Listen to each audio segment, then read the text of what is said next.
Just a quick heads up for anyone who wants to watch the Yip Man trilogy, there are spoilers in this video, so if you want to watch any of the movies, exit out of the video now, go watch them, and then come back when you're done. Every once in a while, I like scrolling on the movie reviewing website Letterboxd to find any movies that I wouldn't find otherwise. And one fateful day, I managed to find a movie that it's one of the coolest action films I've ever seen, and is just it's almost a masterpiece, honestly. And that movie is Yip Man. And I will delve deeper into my thoughts on the movie later in the video. But after I watched the movie and I thought it was amazing, I decided that'd be fun to go through the other two movies, Yip Man 2 and Yip Man 3. We're not talking about the fourth one today, just the original trilogy. So honestly, I don't have much more to say. Let's just dive right in to the Yip Man trilogy. So we start off with the original film, and man, what do I even need to say? This movie is just it's a martial arts action classic for a reason, because first of all, Donnie Yen as Yip Man, perfect casting. He's literally so good in this role. He has these charismatic, funny moments, and he's really good at being serious and also the wise, cool type of character. He pulls it off perfectly.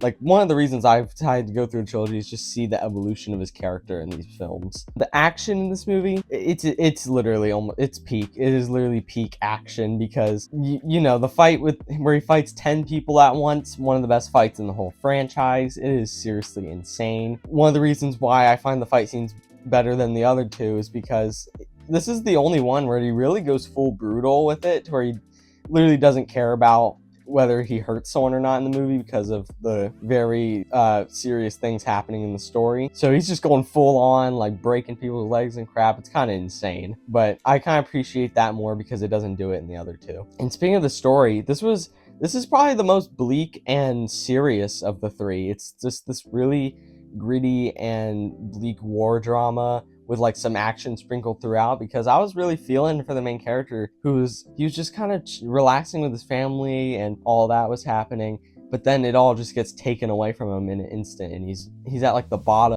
with all these other people, and he kind of like becomes their protector, which I just love when a movie does that type of idea in a movie. I found the other characters to be really cool as well. You have Yip Man's wife and son, which come back in the other two, and they really only one of them gets more focused in the third film, but they serve their purpose here. Like, they really build up the stakes of what could happen if Yip Man lost this battle at the end of the movie. I found the main villain to be, I'm gonna be honest, the main villain was pretty uninteresting. That's kind of like a trope that happens. That's kind of like a thing that happens in all these movies, is the villains are just not that interesting, but it's not really that bad because they're not really trying to be that interesting, but he works for what he is. So yeah, guys, overall, Yip Man 1 is a certified banger of an action film, and is literally, if you're a fan of the genre, you gotta watch this movie. It is very cool.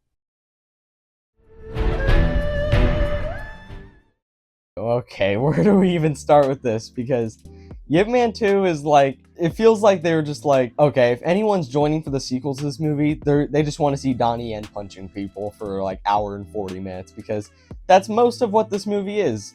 Now, don't get me wrong, it is like, this series, especially the second, third one, ride the line. They're literally right on the line between absolute schlocky action martial arts film, and then the other side of it being like this actually pretty heartfelt and passionate drama happening. Because the first half of the movie, I honestly really loved it, because Yip Man opening a kung fu school to teach all these people, and then you have like all these other schools that don't allow it, and there's certain rules and stuff how it works. I was honestly getting really into it, and all that tying to the fight with him and the other kung fu master on the table, like, come on, it's so freaking cool. But then you have like basically a completely different movie happen with the British boxer Twister. Like, he's just randomly in the movie now, like all of a sudden, and now he's the main villain. And I don't know, it just kind of becomes a very different movie, because now it's Yip Man trying to fight a boxer. That's really all it is. But I'm be honest though, I kind of have a lot of fun with it. It is honestly like,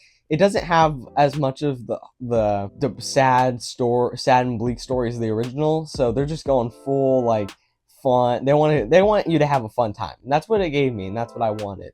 Because his fight with Twister, really fun. And something that I'm really happy that they fixed is that they don't make Yip Man OP.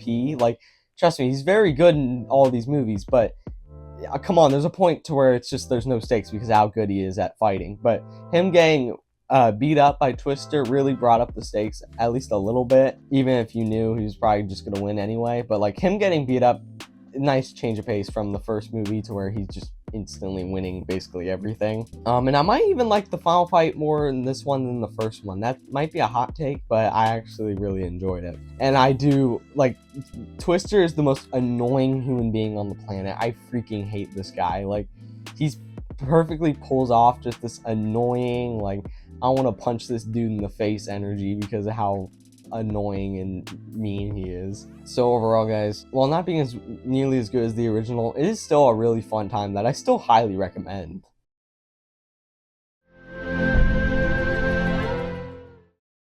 Oh boy, we got Yip Man 3 now. This is just, again, this is just riding the line between schlocky action movie and very compelling drama, because where do I even begin? So I actually want to say at first that I actually like this movie a lot. I actually still think this is great. The action, as always, is really great, and the ending fight is probably the best fight scene in the whole franchise, because holy crap, that went insane. I was actually going crazy over that. That was insane. All that other action is really good too. His fight with Mike Tyson, which is just a phrase I never thought I'd say. Honestly, really cool. I like the whole idea to where Mike Tyson's character is just so strong that he's like, if you can survive 3 minutes fighting me, then I'll just let you go.